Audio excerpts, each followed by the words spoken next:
We sometimes talk about illegal trade in tigers or elephant. What makes it illegal or prohibited is the decisions taken by CITES. CITES is the only international convention where governments take decisions on what species can be traded or what species it's illegal.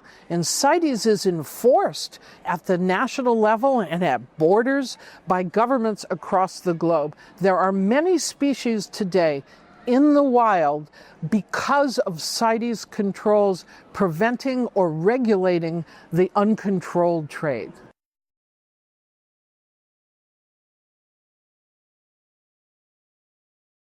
The decisions are taken by governments, but WCS is very rooted in the science of our field conservation programs. We work very closely with our partners in those governments and other governments to advance science-based decision-making in CITES. And that's our role, is to advise governments and provide the scientific expertise to inform their decisions.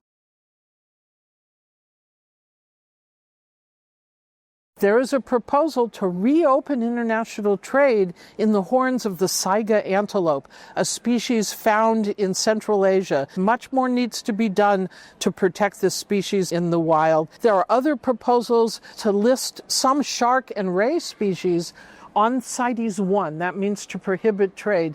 The oceanic white-tip shark, the whale shark are really endangered due to trade. More than 20 governments have submitted proposals to protect these endangered shark species. Gulper sharks, these deep-sea sharks, it's time to take a look at the shark liver oil trade and see if we can work together with governments to bring it to sustainable levels. There'll be a lot of discussion on this issue of domestic ivory markets and the issue of ivory stockpiles, and the African countries as well have come together and want to talk about what is needed to ensure a sustainable future for elephants across Africa. There is a discussion item and an important resolution to help ensure that the CITES governments work to prevent the pathogen spillover and address the risk of pathogens coming from some of these species in trade.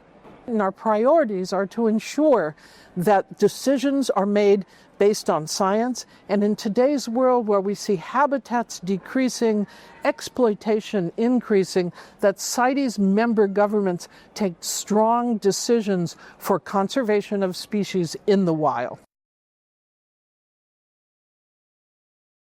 The success at the CITES COP will be because all of the proposals to increase protection for species where the science warrants it will be adopted, and the governments will adopt many decisions and resolutions further committing themselves to this treaty, to multilateralism, and increased enforcement to regulate and control and sometimes prohibit trade that threatens species in the wild.